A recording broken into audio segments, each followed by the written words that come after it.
iniciamos pues este ciclo de programas de debate electoral llamado La Hora de la Verdad. No hemos pretendido ser ampulosos, considerando que el próximo 17 de agosto muchas cosas van a cambiar en el país. A partir de agosto algunas cosas podrían cambiar en el país. Yo no sé si vamos a ir a una definición en primera vuelta. Todos los antecedentes parecen señalar que iríamos a una segunda en noviembre, pero de todo esto y mucho más hablaremos con Ricardo Paz, que es analista también y experto en temas de campaña. ¿Qué tal? ¿Cómo está, Ricardo? Muy bien, muchísimas gracias por la invitación. Un placer participar en este programa. Que además entró Ricardo Paz recordándome, él como buen atlético, yo no sé por qué, porque con el Atlético de Madrid no tenemos profundas diferencias históricas ni futbolísticas, ni con, o sea, digamos, no es rival, pero sí con el Madrid. Pero bueno, usted ha querido, compartimos el rival, que es el madridismo, por lo tanto, lo de ayer nos tiene que molestar tanto a atléticos como a culés. Gracias por estar con nosotros, Ricardo. Encantado. Franco Gamboa, ¿qué tal? ¿Cómo estamos? También, bien, también Ramón, politólogo, analista político y analista político, politólogo. También Marcelo Arequipa, a quien tenemos Hola, aquí. Ramón. ¿Qué tal? ¿Cómo está usted? Buen día. Gracias. Bien. Se habla mucho del efecto andrónico. Se está hablando, yo creo que demasiado, del efecto andrónico. Andrónico, me lo decía hace un instante Alex Contreras. Habló el pasado fin de semana, fue presentada su candidatura, lo postularon los cooperativistas mineros o una parte de los cooperativistas mineros en Oruro, y daría la sensación de que hay una nueva perspectiva, una perspectiva renovadora dentro de la izquierda o de las izquierdas bolivianas. De esto vamos a empezar hablando. Ricardo, ¿existe un efecto andrónico o es algo que se ha inventado Marcelo Claure en Estados Unidos?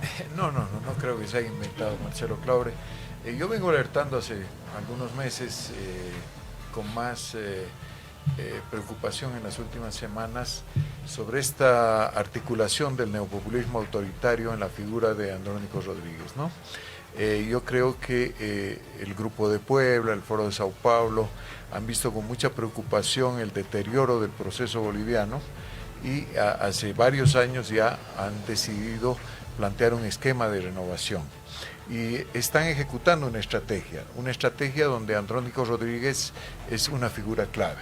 Andrónico Rodríguez es el centro de esa estrategia y pretende ser presentado como una suerte de renovación del proceso de cambio, de lo que ellos llaman lo nacional popular, en fin, y de esa manera superar este momento de fracaso, este momento de desastre al que han llevado Evo Morales y Luis Arce a este movimiento, ¿no? Entonces, yo veo con mucha preocupación a Andrónico.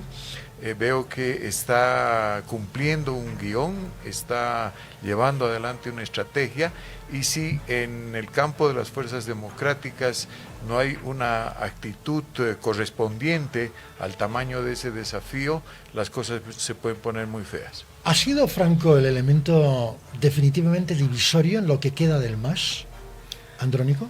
Sí, es un efecto sorpresa que creo ha sido digitado, como bien indica Ricardo, por el extranjero, ¿no? Entonces, desde este punto de vista, si bien hay un asesoramiento internacional, ¿no?, de estas fuerzas, los españoles, etcétera. O sea, Podemos, es decir, las reuniones que sostuvo hace 15 días en España con Zapatero del PSOE. Exacto. Y con Pablo Iglesias, ¿considera usted que han podido ser determinantes en esta decisión?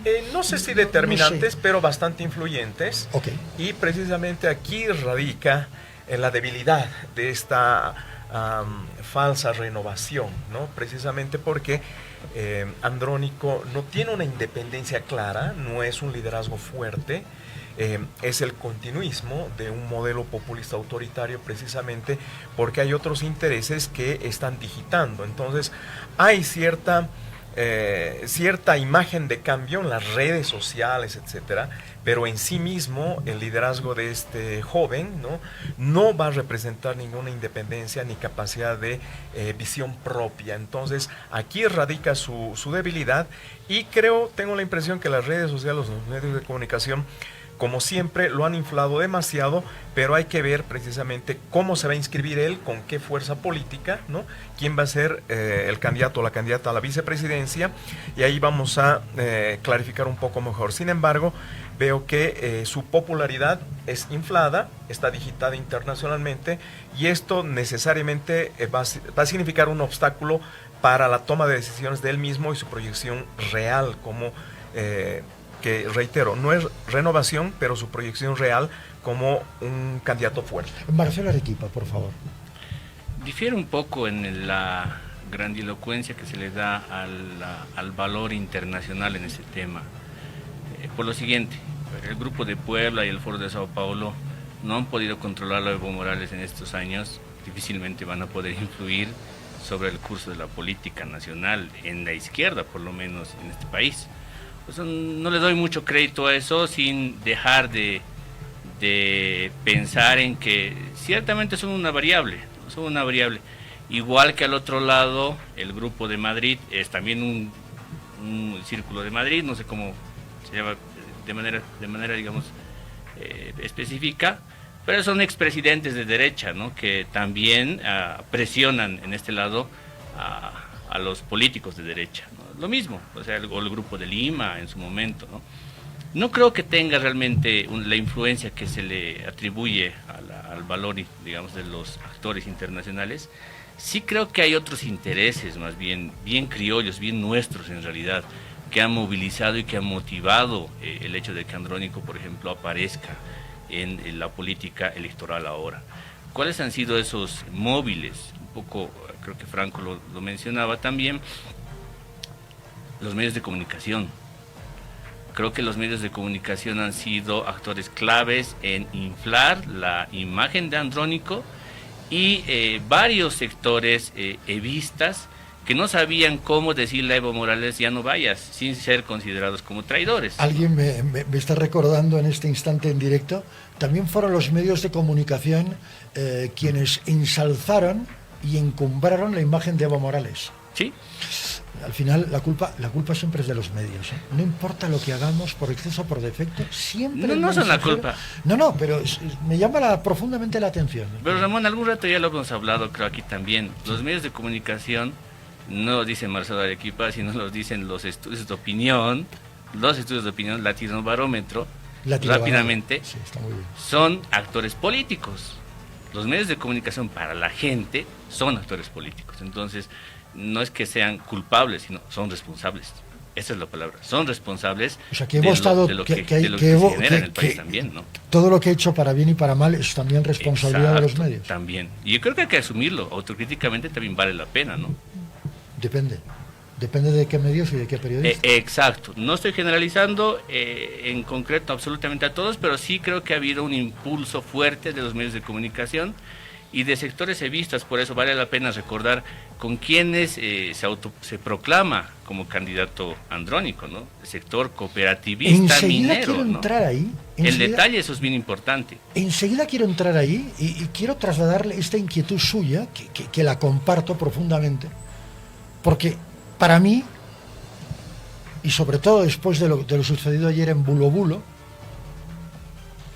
es el desmarque de un sector importante dentro de la economía boliviana, que es el cooperativismo minero, que apoya directamente al vicepresidente de las 6 federaciones del Trópico de Cochabamba. Es decir, estamos viendo cómo alguien apoyado en un inicio por la economía de la coca, ahora es apoyado por la economía minera. Para mí esto no puede pasar desapercibido. A lo mejor estoy hilando fino, pero las imágenes y los apoyos a una campaña electoral desde lo financiero van a estar muy presentes.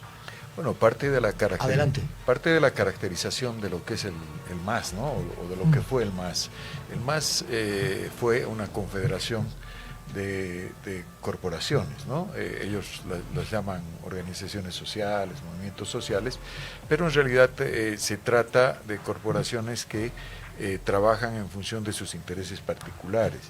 Y yo había dicho hace tiempo que estas corporaciones iban a obligar de abajo hacia arriba a unificar una candidatura que sea potable y que sea posible, ¿no? Y ya decía en ese entonces que la única posibilidad o la mejor posibilidad era Andrónico Rodríguez. Sí, lo dijo, y además lo dijo aquí. Sí. ¿No? Entonces, está sucediendo lo natural. Lo que dice Marcelo es cierto, ¿no es cierto?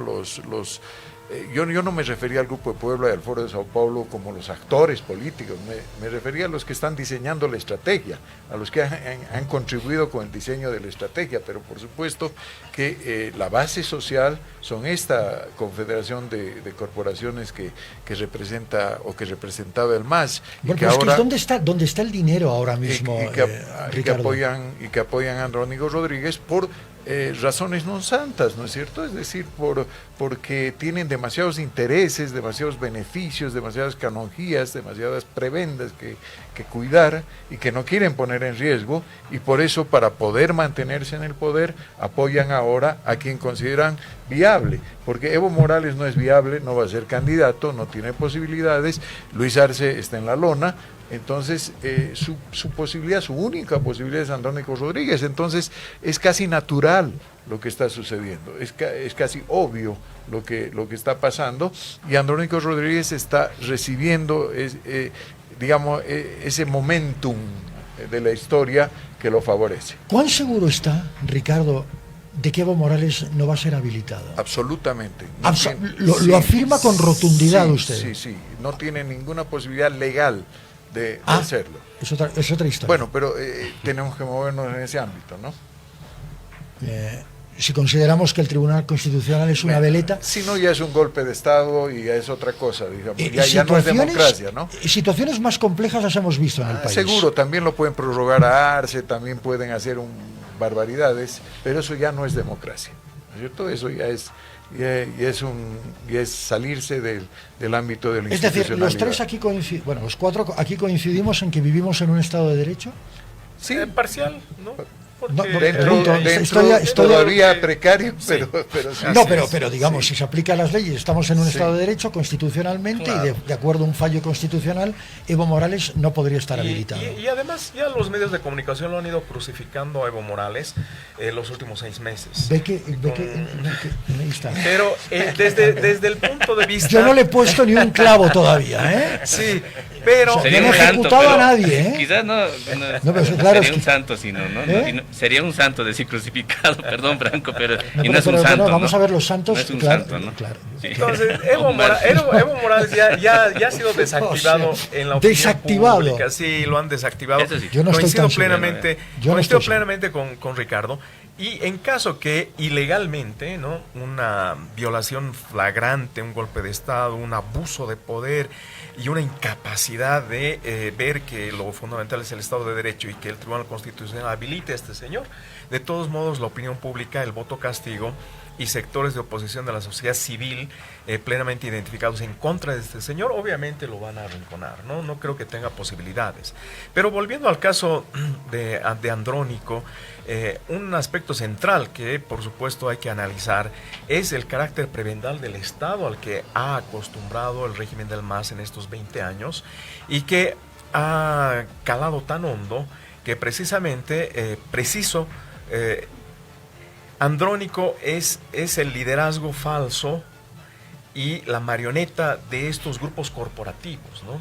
Entonces, si él no se da cuenta de esto, precisamente va a estar no solo destruyendo las pocas alternativas de encontrar una solución a la crisis profunda del país, sino que el país precisamente se va a ir al tacho precisamente por la irresponsabilidad y el carácter nocivo, delincuencial, ilegal de estos grupos corporativos que precautelan sus intereses, pero aquí tenemos que observar que la crisis estructural de la economía del Estado, de las instituciones, van más allí de estos grupos corporativos económicos que buscan sus prebendas, y esto es lo que debe primar en las visiones de liderazgo.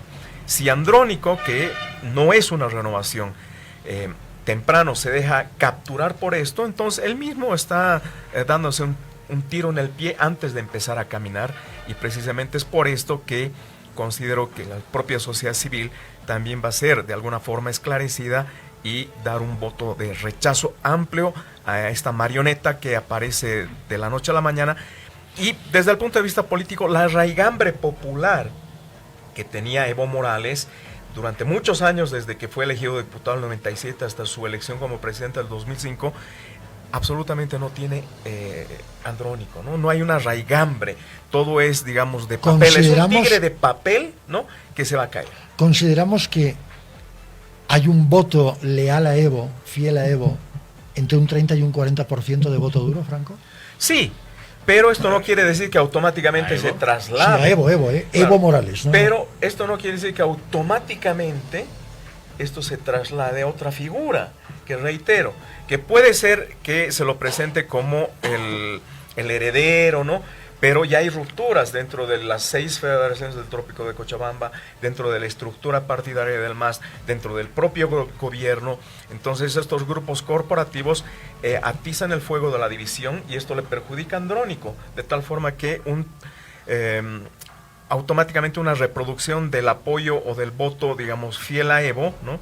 Que también puede ser endeble, se reproduzca en el voto favorable a Andrónico. No lo veo muy claro y no está automático. Marcelo, que negaba usted con la cabeza. No Evo, ¿no? Sino una identidad política, el masismo. Que creo que eso es, es el matiz, ¿no? Es el matiz. Por lo siguiente, a ver, en el diccionario político de estos últimos tiempos en Bolivia, hemos hablado de una palabrita que creo que se ajusta más en otro sentido, la renovación. Se ha introducido esa palabra. Pero creo que esa palabra hay que sustituirla por otra en el lenguaje político. Rescato una palabra que decía Ricardo hace rato, viabilidad. Hay que quitar de lado la palabra renovación y hay que sustituirla por viabilidad. Viabilidad está mucho más estrecha con lo que está ocurriendo hoy día en general con todos los precandidatos, que son intereses. Por eso se entiende que los mineros cooperativistas estén tan cerca de Andrónico y por eso se entiende que Andrónico se haya divorciado de los cocaleros prácticamente el fin de semana pasado y haya aparecido con los mineros cooperativistas.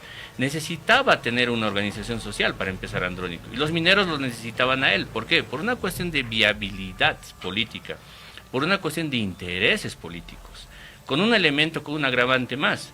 Andrónico ha decidido urbanizarse más y quitarse la lógica campesina por el momento. Quizá por el momento la está haciendo a un lado, se está urbanizando un poco más y finalmente, en el acto mismo, lo llevo diciendo un par de días ya, si uno se fija las imágenes de la proclamación de Andrónico, no hay huipalas. Todos son banderas nacionales y todos son banderas de Oruro. No existen huipalas. Este es un detalle que no me ha percibido. A lo mejor van a ir irán poniendo en los siguientes, pero ya el hecho del lanzamiento como tal, en la aceptación, y que no haya aparecido un símbolo tan o más importante dentro de la identidad masista como es la huipala, a mí sinceramente me llama mucho la atención. ¿Identidad masista o identidad originaria? No, hablemos primero, digamos, de lo que es ya, porque es un acto político electoral, ¿no? Dado que es un acto político electoral, entonces estamos hablando del masismo, ¿no? Más allá de lo que puede ser lo nacional, popular, etcétera, etcétera, ¿no? Que sociológicamente se puede debatir. Pero creo que en términos político-electorales no deja de ser llamativo el hecho de que aparezca con un sector que favorece además una lógica extractivista en términos económicos. Correcto. Extractivista, pero de verdad, así ya incluso demencial, ¿no? Y en algunos casos, se me permite decirlo, criminal. No, por supuesto, por eso es distinto, por eso, Estito más, muy rápidamente. Por eso es distinto cuando Andrónico aparece en Santa Cruz, hace un par de meses atrás, y dice en un foro económico, bueno, yo estoy de acuerdo con el modelo económico que plantea la Constitución, que habla también de un sistema cooperativista. Es distinto decir en Santa Cruz que estás de acuerdo con el modelo cooperativista, porque el cooperativismo en Santa Cruz se entiende de una forma distinta. Porque es agrícola. Que acá. Esa es la diferencia. Que en el occidente. Sí. Exactamente, es distinto. Por eso en Santa Cruz cayó muy bien, o sea, cayó como que, qué simpático este muchacho, ¿no? Pero todo se queda ahí. Todo se queda ahí. Dilo acá en La Paz, que estás de acuerdo con el modelo cooperativista. Y eso inmediatamente te va a remontar al sistema minero. Entonces, pues digo, hay muchas cosas que todavía tienen que someter a esa evaluación, ¿no? Él ya está en permanente evaluación, sin duda. Sí, sí. Y el presidente el pasado 1 de mayo, en ocasión del Día del Trabajo, del Trabajador, se reunió con la cúpula de la Central Obrera Boliviana. Y Juan Carlos Guarachi, el máximo ejecutivo de la COP, le dice, presidente, si somos gobierno, no se olvide de nosotros, que queremos nuestra cuota de poder dentro de la Asamblea Legislativa. Es decir, cuando hablamos de cooperativismo, hablamos también de un corporativismo de izquierda, donde cada uno quiere una tajadita de la torta, por más pequeña que sea. Bueno, no sé por qué la llamas de izquierda, pero bueno, en todo caso es corporativismo. Es corporativismo en el sentido de que priorizan sus intereses particulares a los intereses generales. Es decir, su afán es velar por sus propios intereses, ¿no? No digo de izquierda porque están arrimados a la izquierda. Otra cosa es que ideológicamente no les importa un pimiento, que es lo que realmente creo. Sí, pero que yo creo que son terriblemente pragmáticos. Terriblemente pragmáticos. Y bueno, lo que está sucediendo ahora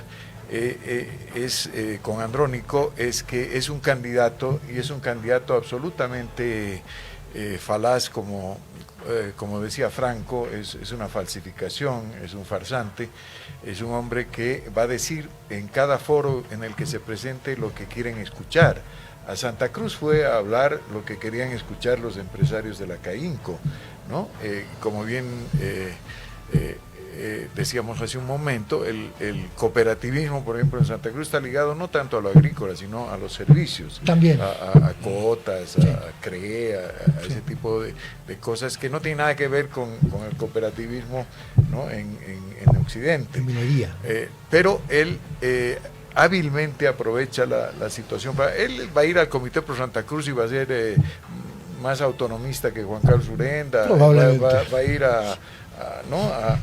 aquí a la Federación de Campesinos y va a ser el más radical hijo del Malcu, ¿no? O sea, él va a hacer lo que tenga que hacer, es candidato. Y yo no lo subestimo, Franco. Yo creo que el peor error que pueden cometer en este momento las fuerzas democráticas es subestimar a Andrónico Rodríguez. Andrónico Rodríguez es un candidato muy potente, es una renovación falsa, es pero como figura es muy potente, pero ante la ciudadanía, ¿no es cierto? También por defecto, hay que decirlo, de las fuerzas democráticas que no han presentado una alternativa de renovación. Yo no estoy tan de acuerdo con Marcelo cuando dice hay que reemplazar viabilidad por renovación. No, los dos issues de esta campaña, los dos temas de esta campaña son economía y renovación. Claramente, todos los estudios de investigación que hemos hecho desde hace 2 años nos dicen que la gente va a votar tomando en cuenta 2 temas principales, la economía y la renovación.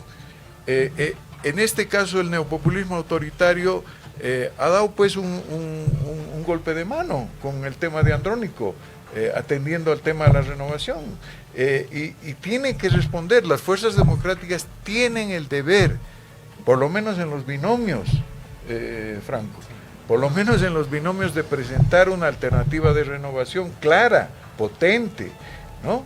Si las fuerzas democráticas no presentan una alternativa de renovación, por lo menos en los binomios, de manera clara, y en los candidatos a parlamentarios, a senadores, a diputados, todas las cosas se van a poner cuesta arriba.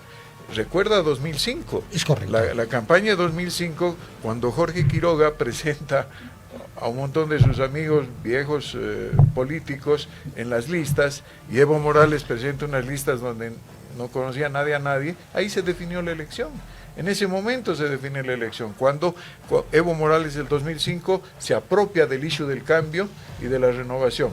Puede pasar lo mismo ahora. Pero también había un hartazgo social contra la llamada vieja política. Totalmente. Y ahí primó mucho no tanto el discurso de Evo, sino lo que representaba Evo Morales. Exacto, ¿no? pero si encima tú a esa sensación que existe en la sociedad de hartazgo de la vieja política, tú le presentas puros viejos políticos como candidatos, ¿no es cierto? Estás reforzando aquella situación. Y no estamos yendo a un escenario similar, Ricardo, ¿no? Por eso es lo que estoy alertando. Eso es justamente lo que vengo alertando hace meses sobre esta situación. Es importantísimo que los líderes democráticos entiendan que no solo es la economía, todos hablan de economía y todos con más o menos solvencia están respondiendo al issue de la economía, pero ¿dónde está la renovación? El gran desafío es que aparezca en los binomios y en los candidatos a senadores y diputados. Yo no veo otra opción.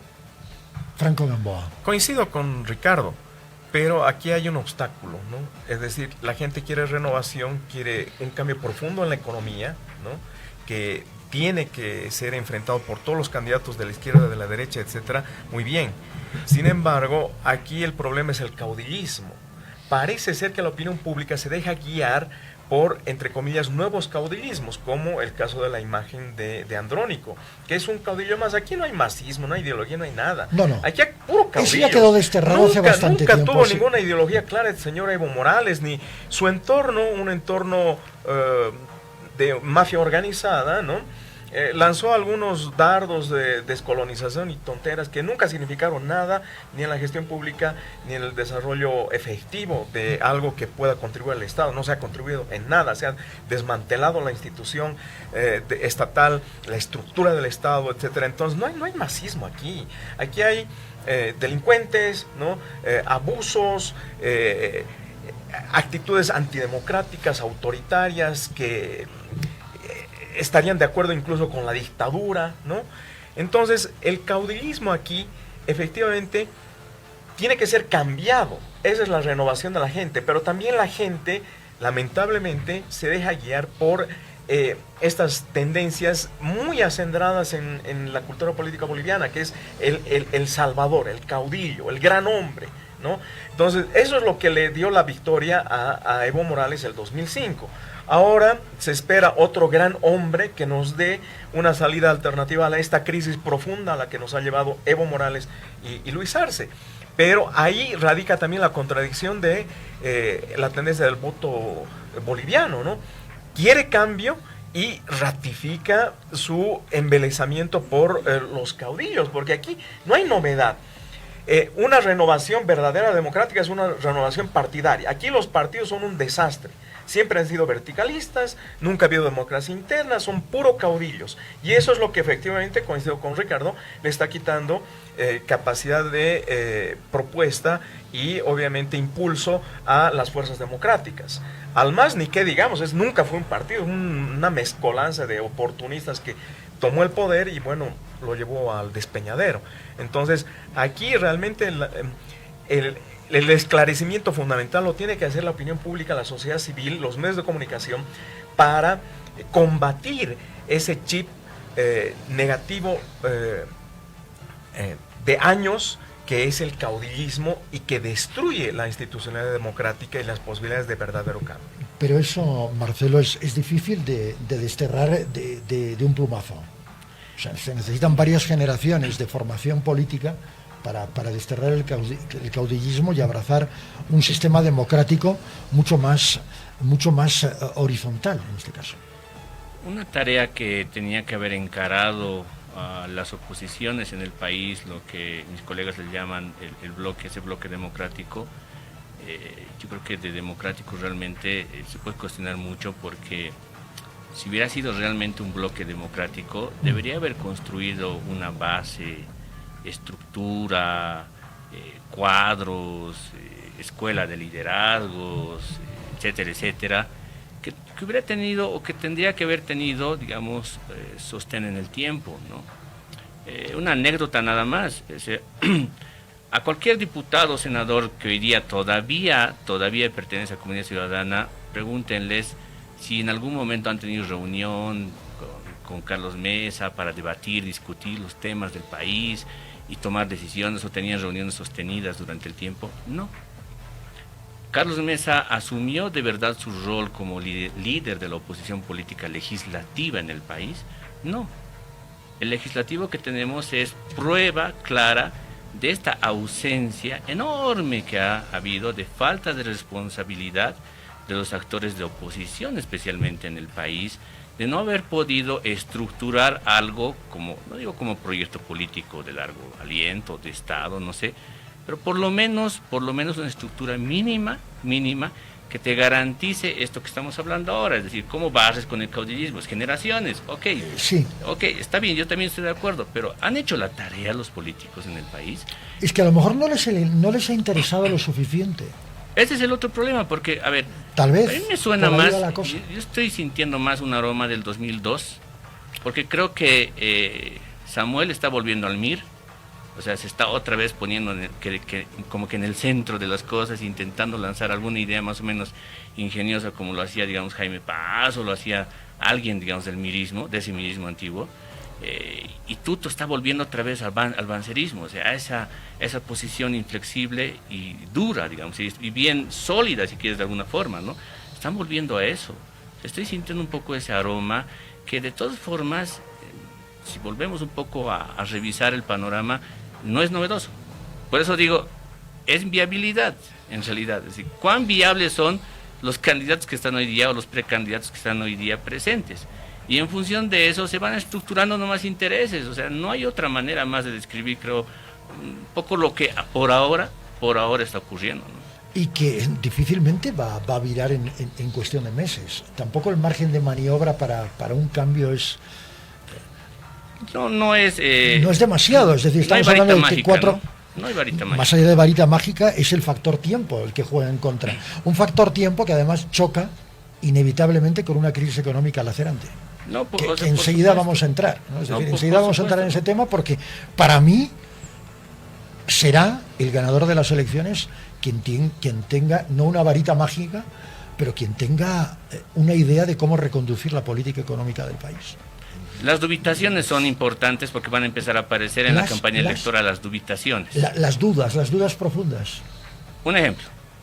Hace unas semanas atrás, y está eso reflejado en los medios de comunicación, también en declaraciones públicas, Samuel sale a decir que va a privatizar y sale a decir, además, que va a gobernar por decreto, que no necesita la Asamblea Legislativa. Antes de ayer sale a decir otra cosa, sale a decir que no va a privatizar y que va a evaluar en realidad las empresas estatales para ver cuáles pueden cerrar y cuáles pueden seguir abiertas. ¿Qué significa eso? Si sostienes al principio un discurso y ahora de repente has cambiado, decía yo, eso está registrado en la prensa. Y eso yo no creo que algún jefe de campaña de otro partido político lo deje pasar por desapercibido. Tuto también tiene lo mismo. Todos tienen un rosario de cosas que pueden sonar y mucho a partir del momento en el que inscriban sus binomios, que creo que es lo que va a pasar. Guerra sucia, pero para mostrarse esas cosas. No va a ser para mostrar esperanza y para mostrar qué bien que vamos a ir a la elección. No, es que esperanza, Marcelo, Ricardo, Franco, en fin, ya no se puede vender esperanza. O sea, se tiene que vender algo tangible. Es decir, con la esperanza no sales de la crisis. Así es, ¿no? así es. Que tienes que tener un plan, una estructura, una idea de qué es lo que quieres hacer. Bueno, el diseño de una estrategia adecuada siempre parte de una buena investigación, ¿no? Claro. Y la investigación dice que los temas de esta campaña son claramente, tú lo has reiterado, uno es el tema de la economía, porque es el gravitante desde mi punto de vista. vista. La escasez de los combustibles, no hay dólares, la carestía, la inflación, etcétera, la devaluación. Esos temas tienen que atenderse, son los temas urgentes de la economía. Esta elección está caracterizada por ese tema. Y el otro gran tema que aparece en todas las investigaciones es el tema de renovación, ¿no? No creo que sea útil en este momento discutir, desviar el debate hacia quién hizo qué, quién no hizo qué. Habrá tiempo para hacer ese tipo de evaluaciones, ¿no? Pero no, por lo menos yo no voy a caer, digamos, en ese tipo de distracción, ¿no? De discutir si Comunidad Ciudadana hizo lo que tenía que hacer, si Carlos Mesa tenía No, y además que que es algo que ya fue. O sea, entiendo. Yo entiendo a Marcelo que él ha defendido con gran entusiasmo y con, digamos, con gran tesón a esto que ellos denominan el proceso de cambio, y que, bueno, que ha devenido de un modelo fracasado, un modelo que ha destruido el país y que ahora, bueno, no hay cómo defender eso. Entonces la mejor defensa es el ataque, atacaremos a los otros, ¿no? Pero bueno, no es el tema, no es el tema del debate, de la discusión. Estamos tratando de entender qué está pasando, estamos haciendo un análisis situacional y estratégico de lo que es la elección en nuestro país, de los actores políticos que se vienen y cómo están respondiendo a las demandas de la gente, ¿no? En ese sentido, tratando de reconducir un poco la discusión, yo creo que es muy importante entender que lo que se está enfrentando hoy es un fin de ciclo. A ese fin de ciclo, a esto nuevo que no termina de nacer y a esto viejo que no termina de morir, ¿quiénes pueden tener probabilidades de éxito en la próxima campaña electoral y en las próximas elecciones? Los que respondan adecuadamente al issue de la economía y al issue de la renovación. Eso es lo concreto, eso es lo real. Por el momento, las fuerzas democráticas parecen haber respondido o están respondiendo de manera más o menos solvente al issue de la economía. Y el neopopulismo autoritario se ha adelantado con el tema de la renovación, ¿no es cierto? Están planteando a Andrónico Rodríguez como su carta para cubrir esa demanda. ¿Descuidando lo económico a su criterio? Por el momento, ¿no? Porque realmente no tiene mucho que decir, tendrían que tener mucha cara, ¿no? Para hablar de economía. Ahorita yo creo que Andrónico Rodríguez le va a huir al tema de la economía, pero como a la peste, ¿no? Porque él es responsable directo, es parte constitutiva de la crisis de estas 2 décadas perdidas de Evo Morales. Entonces, y de Luis ¿dónde Arce. está el capital electoral de Andrónico va a apelar a la renovación, va a ser el centro de su discurso, va a ser la renovación, va a ser el cambio, va a ser un poco en abstracto, como se suele plantear en las campañas electorales. Pero el error que no pueden cometer las fuerzas democráticas es quedarse en el issue de la economía. Tienen el deber de plantear algo respecto a la renovación y tienen la oportunidad en los binomios y en las candidaturas a senadores y diputados. Franco Gamboa. Así es, coincido plenamente, pero me gustaría concentrarme en el tema de la renovación económica. La renovación, la transformación, la exigencia, la esperanza que tiene la gente de que estas circunstancias de inflación, de pobreza... Entonces tenemos, también, perdón que haga el matiz, porque claro, creo que lo ha establecido con claridad Ricardo. Hay una renovación política y una renovación económica, no. Es decir, o hay una renovación política y hay una reconducción de la situación económica para atender la crisis. Hay una demanda de renovación política. Bien. Y una exigencia de transformación económica para dejar atrás las mentiras del masismo, el proceso de cambio que nunca hubo, que fue un fracaso y que fue absolutamente un robo del futuro de los bolivianos. Entonces, a ver, es que quiero que la gente lo entienda. Renovación política y transformación económica. Exacto, eso es lo que usted dice. Exactamente. ¿Coincide usted cambio también? De modelo, perfecto, sí. Cambio de modelo, cambio transformación profundo, económica. ¿no? Okay. La renovación política va a tomar su tiempo, ¿no?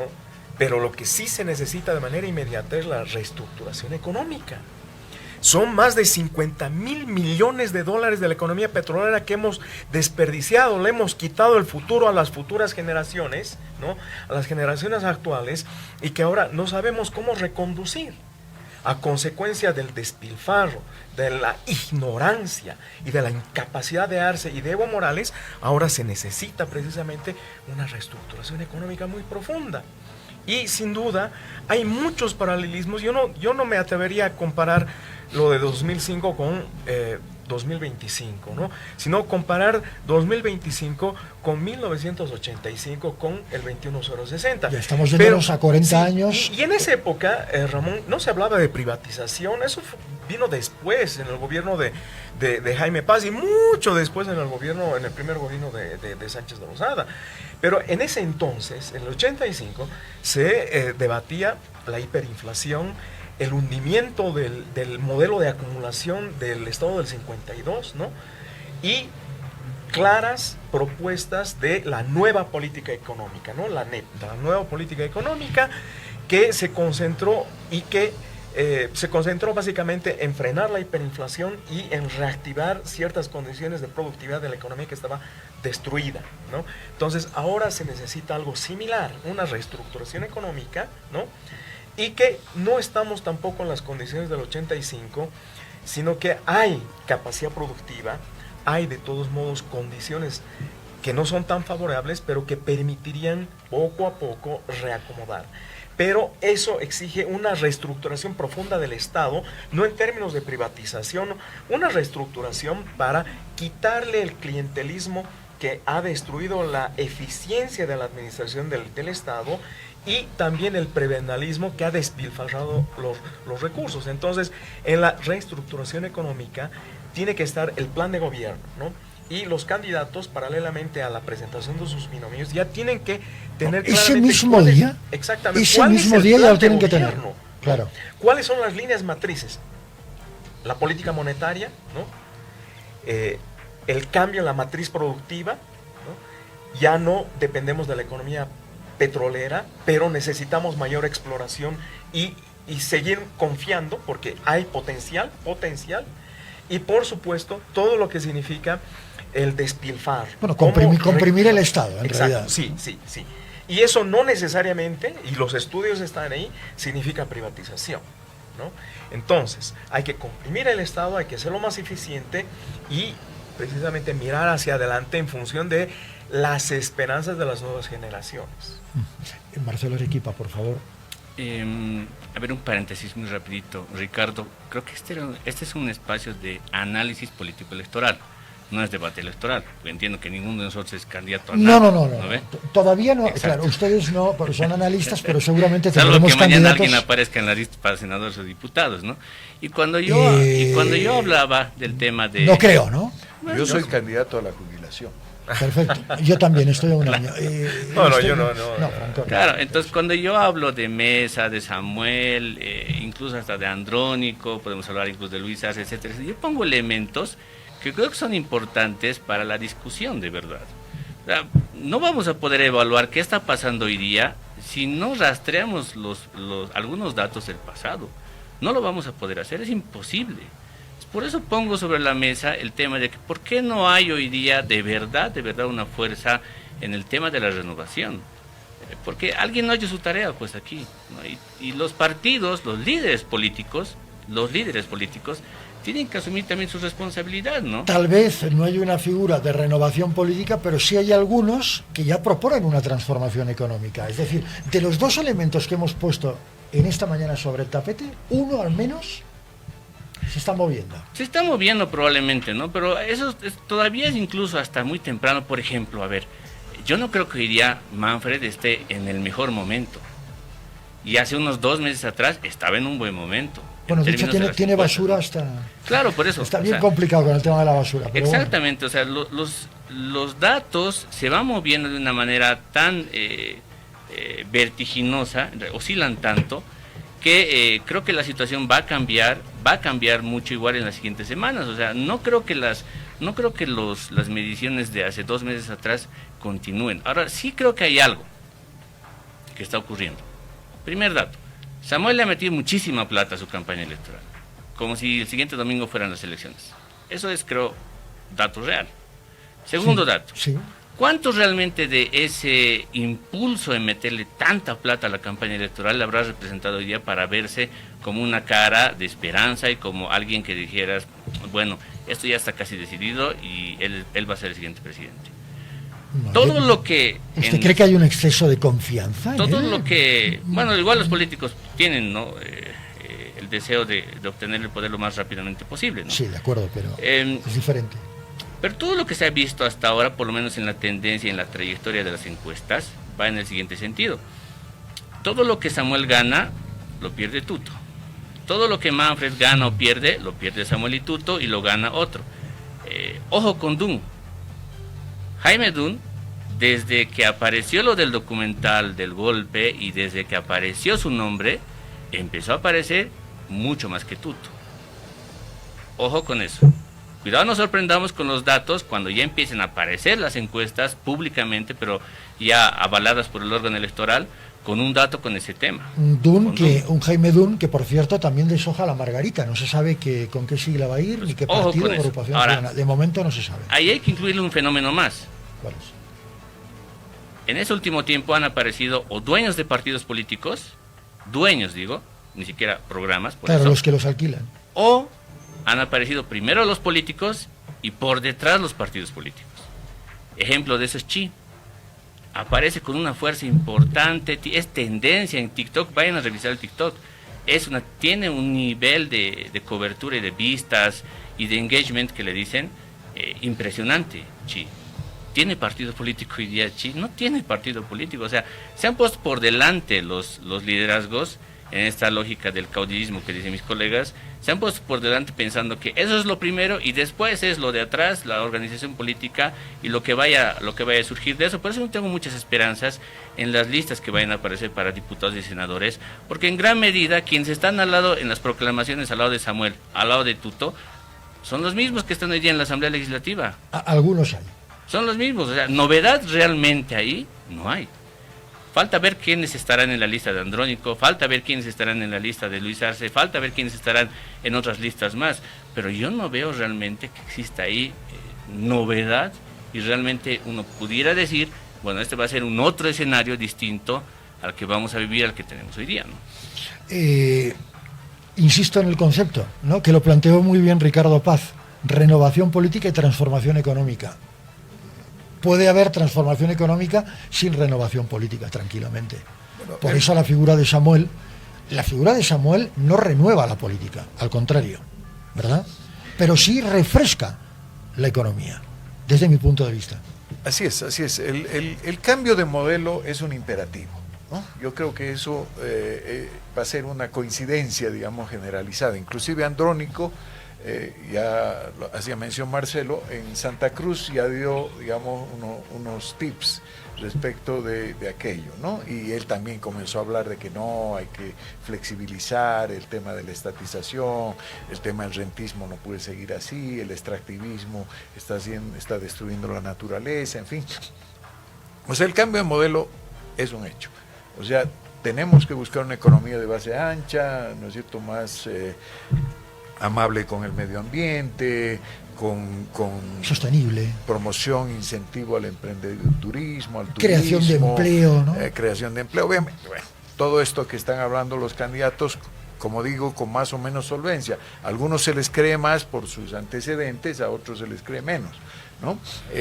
Andrónico va a tener que decir algo al respecto, pero va a tener que decir algo diferente a lo que fue el modelo que ha fracasado rotundamente, ¿no? Porque si algo es una constatación, es que el modelo económico del MAS, basado en el extractivismo y en el rentismo, ha sido un rotundo fracaso en Bolivia y eso debe cambiar.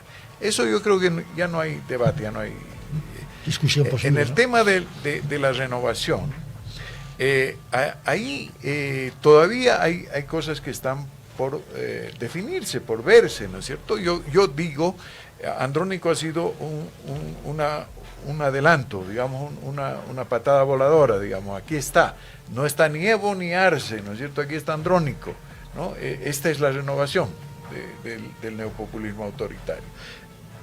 Como hemos dicho hasta el cansancio, eso es una farsa, es una mentira, en fin, pero va a tratar de imponerse, digamos, como el tema de la renovación desde ese lado. ¿Qué pasa en este otro lado? ¿Qué pasa como bien dice Samuel, por ejemplo, es un hombre que da sensación de seguridad en el tema de la economía? Tendrá que complementarse, pues, con una persona, ¿no es cierto?, que represente claramente... Por ahí la importancia del binomio. Exactamente, de manera potente el tema de la renovación. También tienen que verse los equilibrios regionales, ¿no? El equilibrio... Samuel es de La Paz, tendrá que buscar pues alguien en Santa Cruz, ¿no es cierto? Es algo casi obvio que tiene que suceder. Lo propio va a pasar con Tuto seguramente, ¿no? Y el tema de género, por supuesto. Yo creo que las personas que elijan de acompañante, porque ahorita son todos candidatos hombres, ¿no? Los que elijan de binomio a otro hombre, esto van a entrar con un handicap terrible, ¿no? El no atender al tema de la renovación de género va a ser espantoso. Y el tema, perdón que lo plantee tan a bocajarro, y el tema indígena. también es una cuestión fundamental, ¿no es cierto? Son los temas de inclusión. Exacto. Que no pueden dejar de ser dejados de lado, ¿no? Entonces, yo creo que tomando en cuenta todo eso, algunos priorizarán pues el tema regional, otros priorizarán el tema indígena originario, otros priorizarán el tema de la juventud, de la renovación, en fin, pero tienen que dar respuesta a estas demandas. El más potente, sin duda, el de la renovación. Ese está claro en todas las investigaciones. Veremos qué es lo que sucede, y claro, va a ser muy interesante analizar ya sobre la papeleta, ¿no? Porque ahorita, como bien han dicho, parece que Dum no va a ser candidato, hasta donde se sabe, no tiene partido, no, ¿por quién iría? Todo el mundo lo proclama, pero él no... Tendría que renovar sus conversaciones, lo estará haciendo con esta nueva generación patriótica, que en principio parecía que lo iba a apoyar, porque el PDC parece que está claro... El Partido Demócrata Cristiano apoya a Ricardo... Con Rodrigo Paz. Rodrigo. ¿No?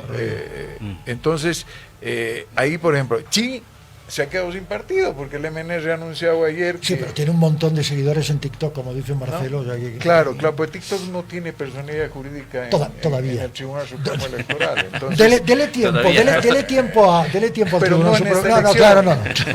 Entonces, está complicado el panorama. Y si fuera por TikTok, ¿no es cierto?, Karol G sería presidente de Colombia, ¿no? Es verdad. Hay que tener... simplemente a espera de que se presenten los binomios oficiales. Hemos hablado de la emergencia del fenómeno andrónico. Hemos hablado todavía de la presencia de Evo Morales, no solamente en el imaginario, sino también en la realidad de la política nacional. Y hemos visto cómo los partidos de las oposiciones, de frentes democráticos, intentan o van a intentar perfilar un programa que permita atender dos elementos urgentes: la renovación política y la transformación económica de cambio de modelo. Podemos incidir en lo segundo, que es, si uno hace una encuesta muy rápida, un sondeo, porque las encuestas todavía no, pero un sondeo muy rápido de opinión entre la gente, hay que preguntarle: ¿usted qué prefiere, matanga o burundanga? ¿Prefiere una renovación política o tener dólares, o tener un empleo estable, o no tener un empleo en riesgo? Que los hijos se queden y que no tengan que emigrar, no sé, que tengamos una estabilidad financiera. Yo me animaría a decir que lo segundo ahora prima sobre lo primero, y valga la redundancia tonta. Claro, el tema es que no son excluyentes, ¿no? No son excluyentes, pero digamos que hay un orden de prioridades en la gente, sí, Ricardo, ¿no? Y no deben ser excluyentes de ninguna manera. Yo creo que hay que atender a las dos demandas, ¿no? De acuerdo. Sin duda alguna, yo no hablaría de cuál es más importante, sino cuál es más urgente. Bien decía Franco hace un momento, efectivamente el tema de la economía y de la resolución de los problemas económicos a los que has hecho referencia son imperativos, ¿no? O sea, es lo más urgente que tenemos que resolver. De alguna manera de ahí salió el eslogan de Samuel, ¿no? Por eso sale lo de 100 días carajo, ¿no? Para responder a esa demanda tan urgente que tiene la gente de tener dólares, de tener combustible, de parar la inflación, de parar la devaluación, déficit fiscal, ¿no? Después vendrá lo estructural, ¿no? Después vendrá ya el cambio de modelo, la economía de base ancha, la promoción de inversiones, generación de empleo, etcétera. Pero sin duda lo urgente es encarar esta cuestión económica. Pero la renovación política yo lo he visto desde hace 2 años que vengo investigando esto, Ramón, Franco, es una demanda, porque es una demanda de fin de ciclo, típica de fin de ciclo. Cuando termina un ciclo político, la gran demanda de la gente es de cambio, de renovación, ¿no? La gente quiere nuevos actores, nuevas ideas, nuevas prácticas.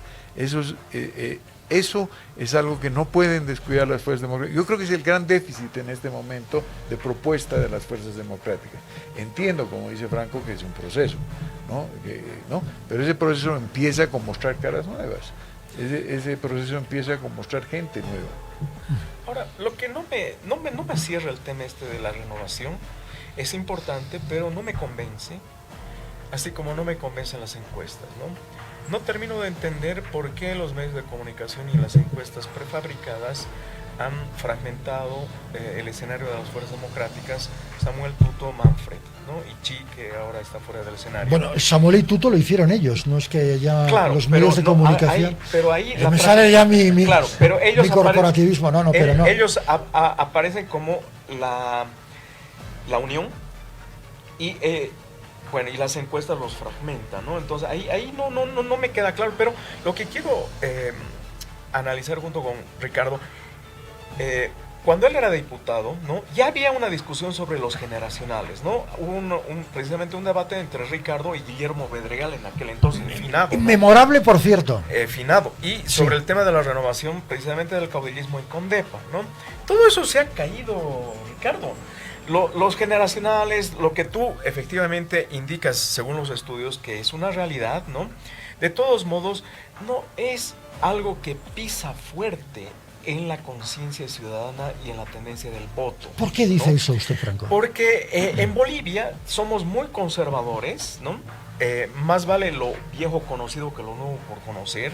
Y reitero, creo que las encuestas que fragmentan, que no son imparciales, que son tendenciosas, han lanzado un globo de ensayo, así como el de Andrónico y la renovación, para enturbiar la desazón respecto al hundimiento absoluto del modelo económico, ¿no? Entonces, creo que por detrás están los masistas, ¿no?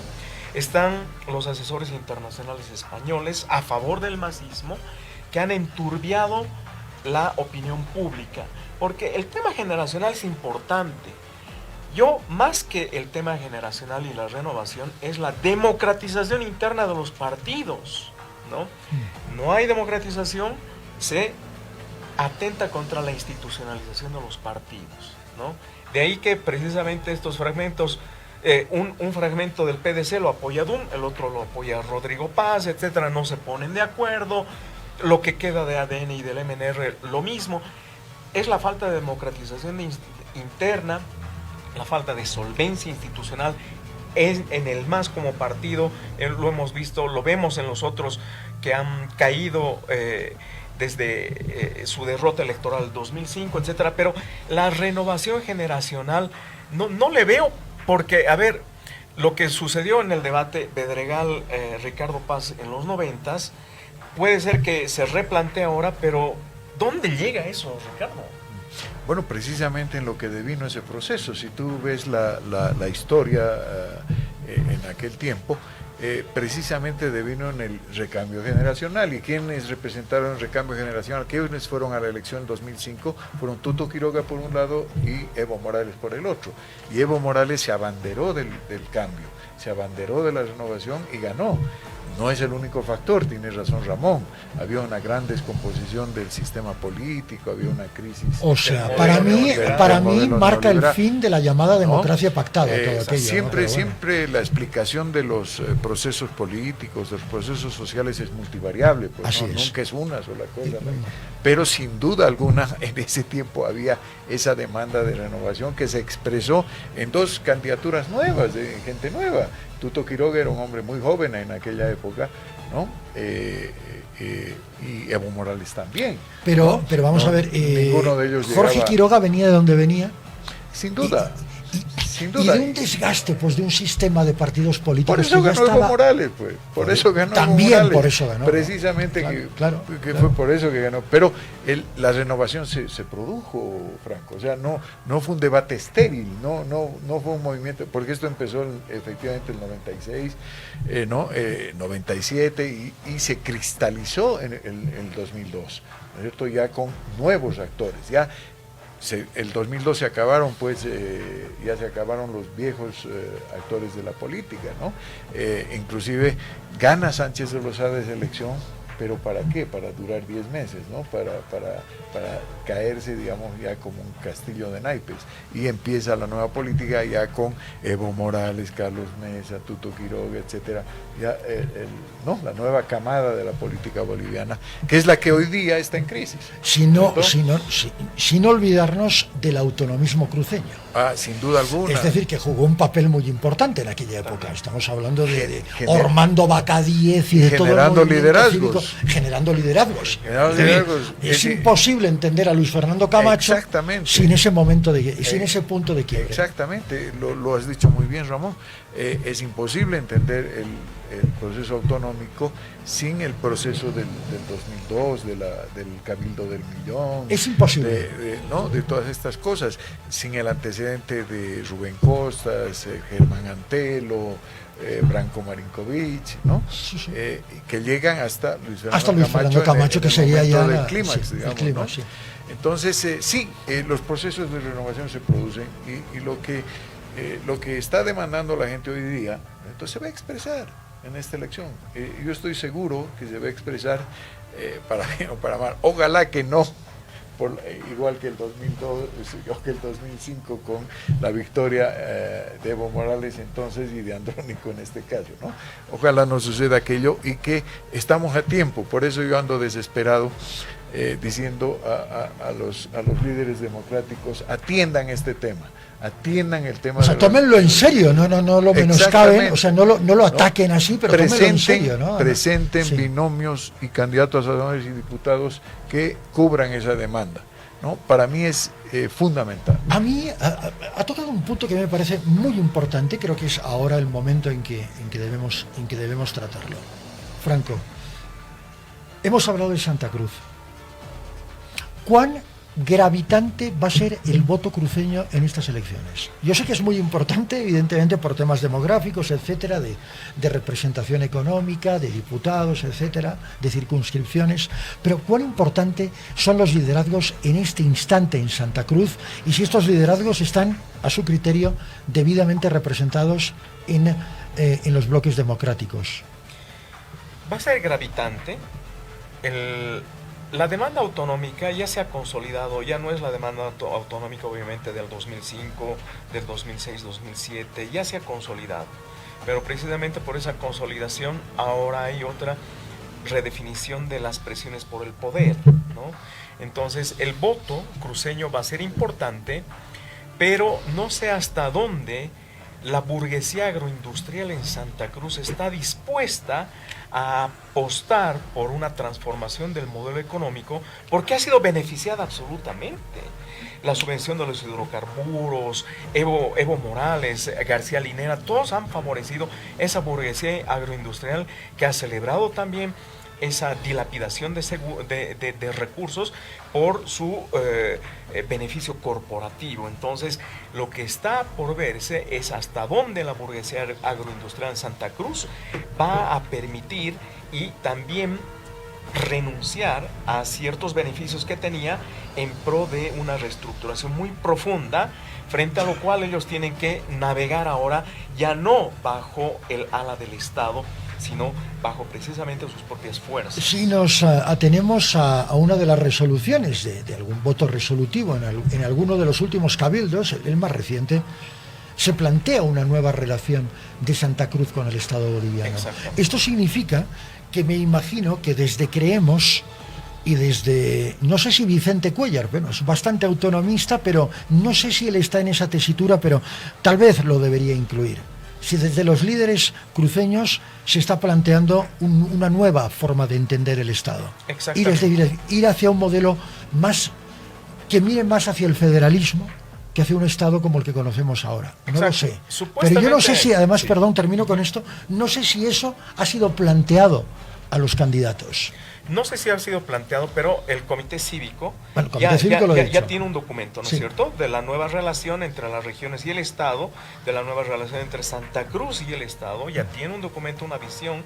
Ahora, cuán permeable es esa visión, y se ha discutido amplia y sólidamente con los candidatos y cómo los candidatos están incorporando, van a incorporar en sus programas de gobierno, pero en función del primer paso, que es la reestructuración del modelo. Lo digo porque Ricardo dijo, los binomios, no hace falta ser demasiado inteligente, deben tener un componente Oriente-Occidente, eso está clarísimo. Por eso yo decía, si una de las partes del binomio tiene una mentalidad más estatista, por decirlo, o tradicionalista en cuanto a la concepción del Estado boliviano, y el otro propone una nueva relación, ahí podrían encontrar ciertas diferencias conceptuales a la hora de reestructurar el Estado, Ricardo. O complementarias también, o complementarias, ¿no? Sí, de acuerdo. Que sería, digamos, lo virtuoso y lo ideal. Santa Cruz va a tener que decidir si va a votar como el 2019 o como el 2020. Y deberá decidir sobre la base de la experiencia. El 2019, habiendo un candidato cruceño potente como era Óscar Ortiz, en Santa Cruz concentraron su voto en Carlos Mesa porque entendían que ese era el voto útil. Eso necesitaban cerrar el ciclo del MAS y entendieron que más allá de sus afectos, ¿no? Y sus adhesiones primarias con Óscar Ortiz, debían votar por Carlos Mesa. Y de hecho Carlos Mesa obtuvo más del 50% del voto en Santa Cruz en el 2019. El 2020 la figura cambió completamente, ¿no? Porque hubo otro candidato igualmente potente, o más potente que Óscar Ortiz, Luis Fernando Camacho, ¿no? Y Santa Cruz optó en esa oportunidad ya no por el voto útil por Carlos Mesa, sino por el voto regional en favor de Luis Fernando Camacho, con las consecuencias que todos hemos podido son evidentes, advertir y observar. Entonces, yo creo que de algo tiene que servir la experiencia. O sea, Santa Cruz tendrá que entender hoy, ¿no?, que tiene que votar para cerrar el ciclo del neopopulismo autoritario. Ojalá que alguno de los candidatos de las fuerzas democráticas logre sacar cabeza, saque 5 o 7 puntos de ventaja en las encuestas al segundo, y que se produzca lo que se produjo el 2019, es decir, la concentración del voto en un solo candidato. Eso sucederá alrededor de julio, finales de julio, ¿no?, calculo, y si eso pasa, tendremos esperanza de cerrar el ciclo del MAS. Si no, está difícil. Hemos hablado de Santa Cruz, pero hablemos de otra plaza fuerte, que es el Alto, Franco. Sí, el Alto. El Alto que normalmente el movimiento del socialismo lo considera plaza propia, ¿no? Sí, pero el Alto tiene una dinámica económica muy importante. Yo estimo que esa dinámica económica va a forzar que también le pongan un punto final al modelo masista, ¿no? Creo que ellos están también siendo golpeados duramente por la escasez de dólares, la falta de alternativas y la flexibilidad. Este modelo, lo peor, además de la corrupción y de la ineficiencia, es que ha mostrado ser muy inflexible respecto a las posibilidades de abrirse a algunos cambios, tener ventilación. Entonces, yo estimo que en el Alto la dinámica económica les va a hacer abrir los ojos. Pero desde el punto de vista de los corporativismos, ¿no?, del clientelismo al que está acostumbrada la alcaldía del Alto, va a tener un peso fuerte. Entonces ahí no se sabe. Morena aparentemente estaría canalizando precisamente el descontento del MAS, pero Morena también representa un continuismo del modelo populista autoritario, ¿no? La alcaldesa fue parte del MAS, ¿no? Nunca pudo renovar, está acostumbrada al tejemeneje clientelar, ¿no? Entonces yo no confío en Eva Copa. Ahora, ¿la invitarán o no la invitarán? Aparecerá como candidata a la vicepresidencia en X y Z fuerza, su propia fuerza política, etcétera. No lo sé. Sin embargo, la dinámica política en el Alto muestra precisamente que son adoradores del caudillismo, del clientelismo, y esto le quita fuerza también a una renovación en la cultura política alteña. El hecho de que las proclamaciones se hagan en el Alto no es de recibo, ¿verdad? Es decir, de hecho, Luis Arce siente que es muy potente en el Alto. Yo la verdad esto lo pondría en duda. Creo que no. Sí. creo que el propio presidente y el movimiento del socialismo arcista está viviendo un momento de, bueno, trataremos de llegar como sea posible a las elecciones, pero creo que en la intimidad el arcismo considera que ya su periodo ha terminado. Creo que íntimamente ellos son conscientes de que el modelo ya, o al menos el modelo arcista, ha terminado en lo económico y en lo político está crepitando, ¿no? Eso sería lo sensato, ¿no? Eso sería lo racional. Pero no hay señales en ese sentido, sino todo lo contrario. El presidente se ha proclamado candidato a presidente. Ricardo, ¿me permite decir algo muy rápido? ¿Cómo no? La detención, la aprehensión express de la jueza Lilian Moreno, para mí es una señal evidente de esa justa debilidad. Bueno, que es lo mismo que pasó con Luis Fernando Camacho en su momento, ¿no? Sin duda. Es decir, cuando un Estado necesita instrumentalizar de un modo tan perverso la administración de justicia y de su brazo operativo la policía, es que está dando ya señales de finalización. Bueno, la tiranía es judicial, mi punto de vista, ¿no? La tiranía judicial es algo la tiranía judicial, se ha implantado hace mucho tiempo en Bolivia y ha tenido su cenit en los autoprorrogados a finales del año pasado y principios de este. Correcto. Y lo único que está pasando es que se está ejecutando, digamos, ese modelo, ¿no? de tiranía judicial, es decir, el órgano judicial absolutamente sometido al poder político.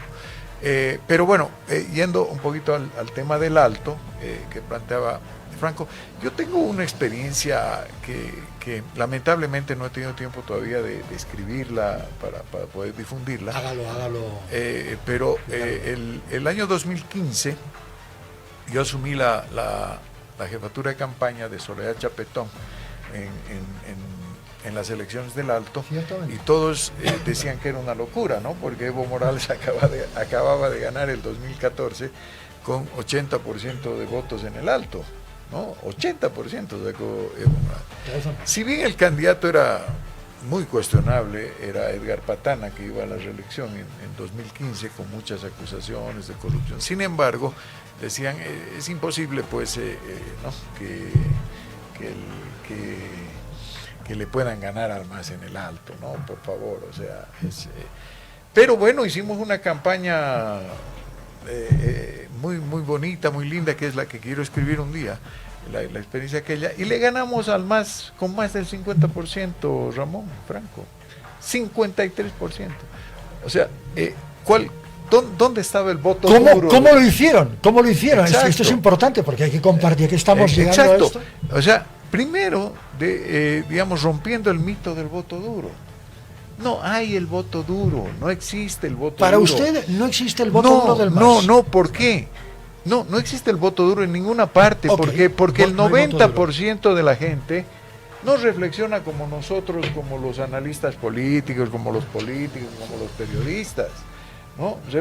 Reflexiona con otras variables, tiene otras angustias, tiene otro tipo de percepciones. La gente está ocupada de otras cosas, ve la telenovela, ve el partido de fútbol, su mundo es otro, que nosotros estamos pendientes de las noticias, que ha dicho Andrónico, si Evo, si el Pero Ricardo, Lima, el mundo, ¿no? Es el mundo de la gente común. Así es. Es el dinero, es el tener plata, es el bienestar. La necesidad en general. La necesidad, pero es el bienestar. No, o sea, la gente gana plata para vivir la mejor. Necesidad emocional, también de entretenimiento, sí, la telenovela. Pero todo eso se sustenta con dinero, Sin duda alguna. Pero ese es su mundo. Por eso es que yo siempre les digo a mis alumnos, Franco, les digo, ¿cómo puedes entender que la misma gente que votaba por Evo Morales votaba por Rubén Costas en Santa Cruz o por Percy Fernández? La misma gente que votaba por Evo Morales votaba por Manfred Reyes Villa para alcalde en Cochabamba. La misma gente en el Alto que votaba por Evo Morales votaba por Pepe Lucho Paredes para alcalde o para gobernador. Eso, lo único que te está enseñando eso es que la gente no tiene una reflexión como nosotros cuadriculada por lo político. No por izquierda, derecha, yo soy masista, soy antimasista. No, la gente quiere que les resuelvan sus problemas. Coincido totalmente. Que les resuelvan sus problemas. Al que le cree que le va a resolver sus problemas, por eso vota. ¿no? Y por eso mismo, No al que sabe, sino al que cree. al que cree, porque Esa es la enorme diferencia. la política es pues el reino de la apariencia. Claro. ¿No? No importa lo que es, importa lo que parece, ¿no? Definitivamente. Y las campañas electorales lo que hacen, ¿no es cierto?, es generar imágenes, generar relatos, ¿no?, que puedan ser creídos y comprados por la gente. Entonces, eso es lo que va a volver a pasar. Coincido con Franco, la gente en Alto es pragmática, súper pragmática, ¿no? Y absolutamente, ya no diría capitalista, mercantil, ¿no? Mercantil simple, es decir, el comercio es el leitmotiv en el Alto, en Oruro, etcétera, ¿no? Y van a actuar en consecuencia y van a votar en consecuencia. Ahora, depende que alguien le... ¿Por qué no Andrónico no les puede presentar también un relato creíble para ellos? Puede hacerlo, pues, ¿no? Igual que Doria Medina o igual que Tuto Quiroga.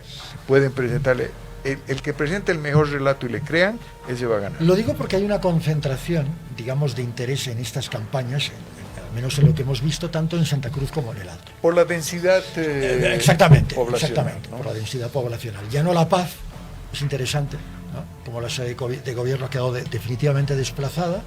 Y estos polos... pero en tercer lugar, ¿no? O sea, está Santa de acuerdo, Cruz, pero el Alto y La Paz. Sí, de acuerdo, pero en el Alto hay una campaña, por ejemplo, muy fuerte de Samuel, muy fuerte. No tanto de Jorge Quiroga, pero sí de Samuel. Y no sé si tanto de Andrónico en el Alto. No ha empezado. Bueno, he visto varias vallas, que vaya uno a saber quién las ha instalado, quién las ha financiado y quién las está promoviendo. Esa es una gran incógnita que me imagino se va a develar. Sí, Claro, tarde o temprano. Se tiene que develar, se tiene que saber quién gratuitamente, entre comillas, pone la valla publicitaria de un candidato determinado, Sí. que es una gran incongruencia dentro de una democracia, ¿no? Sí. Cada uno debería saber más o menos a qué juega tal candidato. No, debería ser completamente transparente. Claro. Completamente, Por esto ¿Cómo esta puedes ambigüedad. ¿Cómo puedes poner una valla que necesita permiso municipal? Correcto. Necesita permiso de la renta, necesita... y Pero no es que saber quién la ha estas puesto. ambigüedades confunden, Ricardo. A la misma gente a la que usted está haciendo una apelación directa, esta gente en estos momentos está completamente confundida. Yo creo que la gente ahora mismo, el gran problema es la enorme confusión que tienen. Si la tenemos nosotros, que nos dedicamos a ver esto, la gente que lo ve en la calle, que lo percibe en la calle, en su billetera, dice, estamos más confundidos que nunca. Y ese es el problema. ¿Cómo otorgar certidumbre a quien en estos momentos ya no cree? Ni en el sistema, ni en la administración y difícilmente en el Estado. Franco. Con el plan de gobierno o con el cuento, ¿no? ¿Cuál es el cuento más creíble, como plantea Ricardo? Es que es terrible. Es que todavía no ha salido. Lo que salen son mensajes, ¿no? Tal vez reacciones impulsivas de los precandidatos, ¿no? Salen, pero no hay todavía una narrativa clara, una propuesta, un plan de gobierno, ABCD, ¿no? Yo voy a hacer esto, y en función de eso es que se va, espero, ordenar el escenario electoral. Pero definitivamente creo que el plan de gobierno y una claridad respecto a cuáles son las prioridades para estos planes que van a ir apareciendo, van a dar cierta certidumbre, no por completo, porque coincido plenamente contigo, todos estamos confundidos y va a haber cierto tipo de estrategia electoral que quiere profundizar, agrandar y agravar esa confusión, ¿no? Porque en la confusión es donde los indecisos finalmente de alguna manera van a equivocarse, ¿no? Es en esta confusión, algo que no se sabe todavía. No se sabe todavía. Es en esta confusión, o es esta confusión que podría ser aprovechada por el gobierno para dilatar el proceso electoral. Definitivamente. No, lo digo la confusión favorece al masismo dividido y al presidente Luis Arce. Los favorece en la medida en que están tan devaluados que en río revuelto pretenderán ellos ganar algún reposicionamiento. Entonces, esta confusión me parece que está siendo estimulada, o habría alguna tendencia a ser estimulada desde las esferas de gobierno de Arce, del MAS, y por por ciertos sectores de Evo Morales. A mí lo que me preocupa son los riesgos electorales que ya han sido planteados. Hay varios analistas políticos que han dedicado horas, incluso algún que otro ensayo o paper para advertir los riesgos electorales, y los riesgos electorales todos acaban coincidiendo en el Tribunal Constitucional Plurinacional. ¿Consideran ambos que ese sigue siendo un gran problema, un gran escollo, que eso puede variar y mover definitivamente el tablero político en el país? Sí, Ramón, y es además responsable tomar en cuenta esta variable, ¿no? Uno al final no sabe a qué está jugando el gobierno, como bien tú dices, claro, es ambiguo. Es casi incomprensible que un gobierno que tiene un 5% de apoyo, 90% de desaprobación, que tiene 1% de intención de voto, el presidente Arce, insista en su candidatura, insista en su postulación, ha ganado la sigla, tiene la sigla del MAS, etcétera. O sea, yo sinceramente, te digo en este momento, no sé a qué está jugando el gobierno, ¿no? Con todos estos elementos además que ha planteado Franco, ¿no es cierto? Parece que las vallas las paga el propio ministro de gobierno, las vallas de Andrónico, ¿no? Hay esa denuncia, en fin, hay un montón de cosas medio raras. Y en ese contexto, un tribunal constitucional que hace lo que le da la gana, ¿cierto? Que ya destruyó las elecciones judiciales, las paralizó hasta el cansancio y después las hizo a su imagen y semejanza, a su propia necesidad, ¿no es cierto? Las partió, se hizo elecciones en un lado, en otro lado no, para seguir manteniendo el poder dentro del órgano judicial. Todo puede pasar. Yo no descarto absolutamente nada y hay que estar absolutamente alerta de lo que pueda suceder con el Tribunal Constitucional. He visto ayer medio que si no le han dado importancia a los medios, ¿no es cierto? Un recurso que ha presentado un señor X. Es que ahora persona, cualquier ciudadano boliviano puede presentar cualquier recurso de amparo ante el Tribunal Constitucional. Y lo ha presentado una acción de inconstitucionalidad diciendo, abstracta. No, yo no quiero paralizar las elecciones, nada. Solamente quiero que cumplan la ley y le cancelen la personalidad jurídica y brum, a 8 organizaciones, a todas, ¿no? A Pambol, al Frente para la Victoria, claro. A UN, a Cremos, ¿no?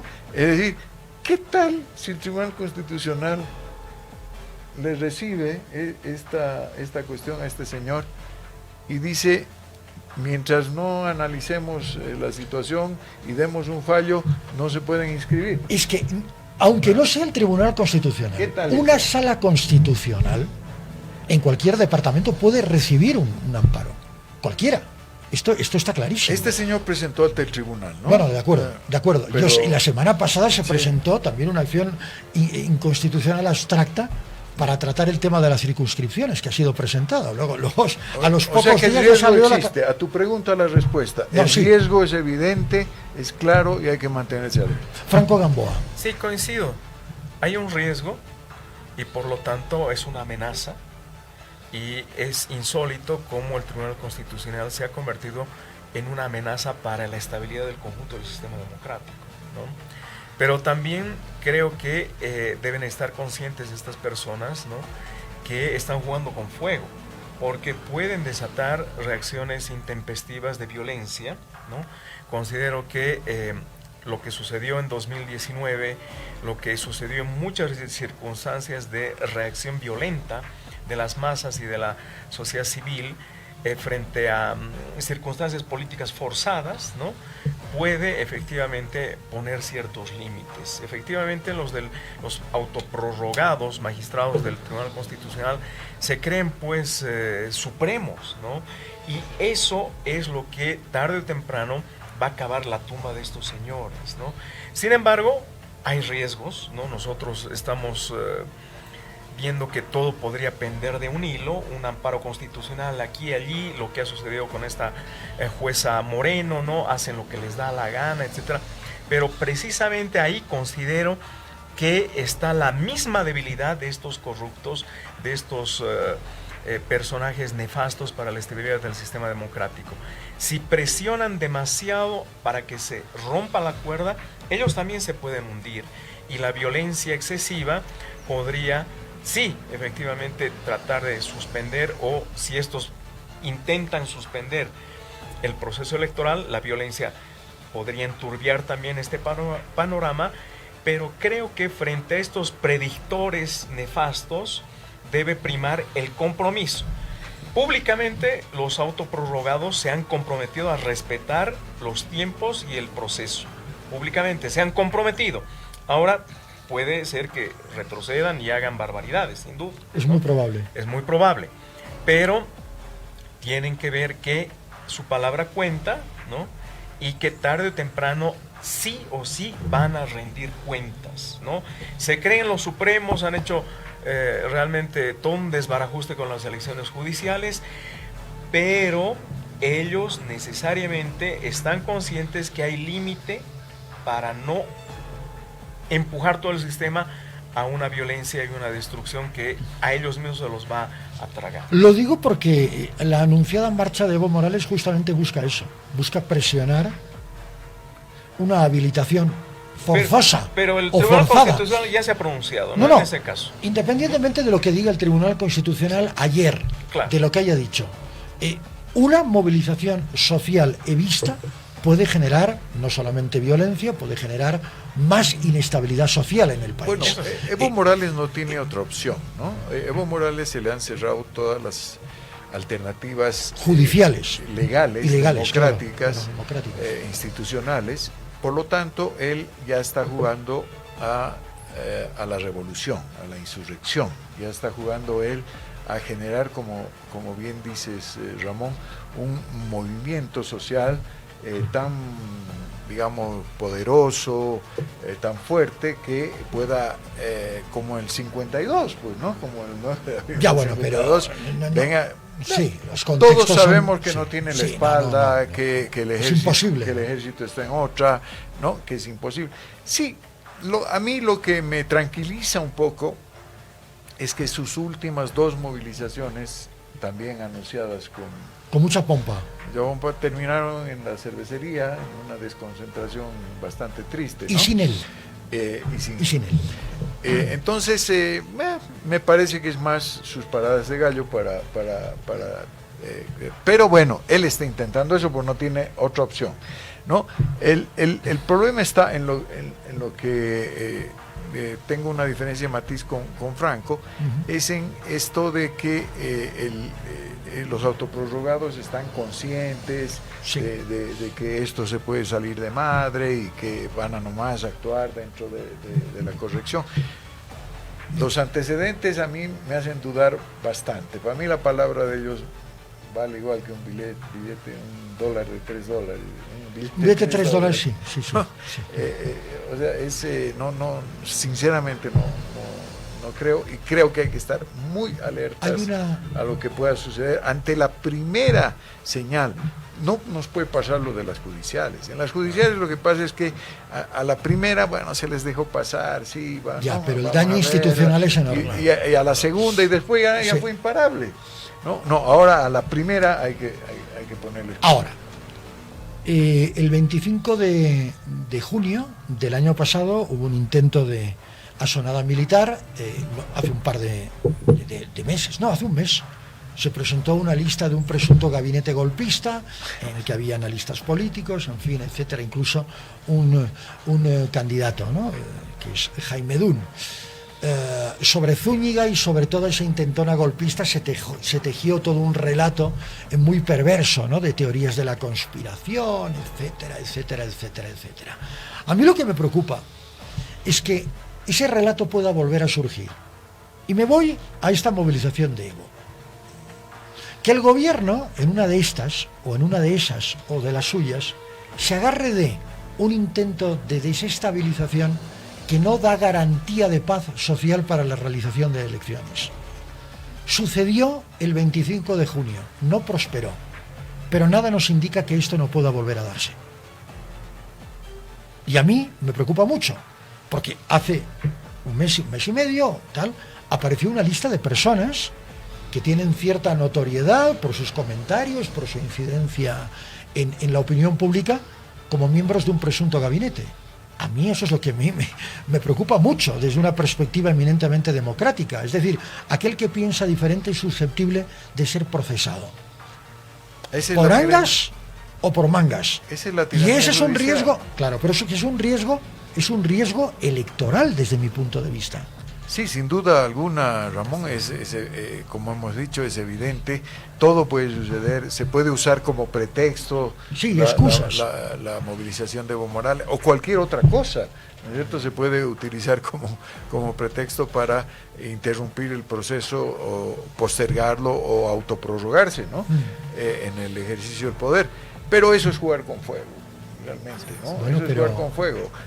Yo no lo descarto, hay que estar alertas, pero no hay que permitirlo, ¿no? Esta es una cosa definitiva para la democracia. O sea, no se puede permitir que suceda lo de las elecciones judiciales, ¿no? Porque acá no se puede permitir, pero lo permitimos en ese momento, y para mí eso es un antecedente nefasto y además inédito en el mundo. Tienes razón. Es un antecedente pero espantoso. que nos sirva a todos para hacer conciencia de que no puede volver a pasar. Digamos, que no sea el precedente de algo. Claro, no, ahí, porque ahí ya perdemos todo, pues. Ahí ya nos volvemos Nicaragua. O Venezuela. ¿no? Ya es ¿qué hacemos ahí? ¿Y no creen ustedes que hay algo de eso en todo esto? Yo no quiero creer. Ya, pero, de acuerdo, pero en ningún momento se han puesto a pensar que evidentemente la deriva es esta de destruirlo todo para luego construir sobre las cenizas de algo que, en fin, Franco, no lo sé, ya quizás es entrar en teorías de la conspiración que no toca, ¿no? Pero obviamente este golpe de Zúñiga, este teatro que se está enredando, que se acusa ilegalmente a personas inocentes, esto ya está... No, que además tuvieron que ir a presentar una declaración informativa ante la Fuerza Especial sobre la base de... Sigue el proceso. Bueno, el proceso sigue, claro. Sí. Esto sin duda ya no tiene nombre, ¿no? Y efectivamente, como tú indicas, esto hace de las preocupaciones y de los temores algo mucho más grande, ¿no? Pero también creo que ha evolucionado este problema de Zúñiga y otros, tanto que las Fuerzas Armadas no creo que se sometan a una mayor vergüenza, humillación, y de alguna forma podrían reaccionar, ¿no? Creo que las Fuerzas Armadas y el grueso de la población estamos esperando que se realice sin mayor percance el proceso electoral de agosto, ¿no? Entonces, desde ese punto de vista, creo que se podría pensar que va a predominar ese calendario, esa institucionalidad y esa esperanza por encima de, efectivamente, deben haber intenciones muy oscuras, ¿no? Lúgubres por todos lados, sobre todo dentro del gobierno, pero que se van a ir desinflando por su propio peso, ¿no? Porque no se pudo sostener el tema de Zúñiga, no se puede sostener una serie de circunstancias con este documental que ha salido y con una serie de mentiras, porque efectivamente esto también muestra cómo es imposible retroceder para precautelar el ejercicio del poder en el MAS, ¿no? No se puede retroceder. El MAS tiene que apuntar y lanzarse a la piscina de la incertidumbre en las elecciones, ¿no? Le irá mal, bien, etcétera, no sabemos, pero no puede regresar a, no sé, 10 años atrás, no puede regresar y tratar de agarrar todo a la mala, no. Es que el problema está, Franco, en la regresión permanente hacia según qué zonas de confort donde ellos se sienten muy cómodos. Claro. Es decir, la democracia de la calle, la democracia de la permanente confrontación, la amenaza del imperialismo, es decir, la amenaza contra los recursos naturales. Toda esa serie de variables se manejan muy bien desde el movimiento del socialismo, o al menos se han manejado bien hasta ahora. Exacto. Porque hay gente que cree en eso, ¿no? Pero, reitero, ellos mismos estarían atentando contra sus propias perspectivas, porque ahí sí se hunde definitivamente su alternativa, su carta de Andrónico, Rodríguez, se les hunde plenamente, ¿no? Entonces, frente a este desbarajuste, todavía les queda algún grado de maniobra con Andrónico y, entre comillas, una supuesta y falsa, al mismo tiempo, renovación. Pero si apuestan a retroceder y tratar de conservar este poder a la mala, entonces ellos, yo creo que me preocupa una renovación blanqueada. Puede ser, es decir, también un blanqueo de renovación para ofrecer más de lo mismo. Cuando tú has entrado en una deriva autoritaria, cuando el Estado ha perdido completa institucionalidad, cuando ya la gente no cree en el Estado, cuando ya se han perdido ya todos los valores y principios que estructuraban nuestro sistema democrático, es que hay que ir a una reconstrucción, que es una palabra mágica y que es muy difícil y que puede tomar el tiempo de una generación. No sé si coinciden ustedes para ir cerrando ya. Sí, completamente. Nosotros tenemos problemas circunstanciales y problemas estructurales, ¿no? Los circunstanciales son estos de los cuales hemos abundado a lo largo de todo el programa, pero hay los problemas estructurales que tienen que ver con la cultura política, con lo que hablaba Franco de la institucionalidad, tanto a nivel general como de los partidos políticos. No, tenemos muchos temas estructurales que resolver. Demasiado. El problema es que estamos en el fango, estamos ¿no? hasta la nariz, entonces tenemos que salir de la urgencia, ¿no? Lo primero, lamentablemente, ¿no? Tienes que resolver primero el tema de la economía, estos temas del fin de ciclo, en fin. Una vez resueltos esos temas, el nuevo gobierno tendrá que encarar los temas estructurales, ¿no? Cambio de modelo, institucionalidad, cultura política, y como bien dices tú, Ramón, llevará pues 1, 2, 3 generaciones. Sí, no, esto es un proceso muy largo. A ver qué es lo que pasa. Muchas gracias, Ricardo Paz, por haber estado con nosotros. Franco, para cerrar, por favor. Para cerrar, creo que de todos modos, si no hubiera confianza, ¿no? No podríamos salir a la calle en este momento, ¿no? Si estuviéramos sometidos al miedo permanente, nos encerramos. Entonces, de alguna forma, la interacción humana se basa en la confianza. Entonces, tenemos que confiar. Aunque hay elementos que nos hacen desconfiar, tenemos que confiar en que se va a cumplir el calendario electoral. Tenemos que confiar en que va a hacer su papel, su trabajo, y va a respetar la ley del Tribunal Supremo Electoral. Tenemos que confiar en que el Tribunal Constitucional no va a perjudicar, sino va a respetar el comienzo y el fin del proceso electoral. Y tenemos que confiar en que Bolivia va a definir la titularidad del poder y el cambio necesario del modelo en agosto. Porque si desconfiamos todo el tiempo, entonces, no, ¿dónde estamos yendo? Tiene que haber un mínimo margen de confianza para empezar a cambiar y, por lo tanto, para hacer mover la dinámica democrática que son las elecciones y finalmente la titularidad del poder en las instituciones que tienen que cumplir su papel. Muchísimas gracias, Franco Gamboa. Un placer haberlos tenido aquí. Muchas gracias por estar. Es importante gracias a ti, estar. Ramón. Gracias a ti. Estar.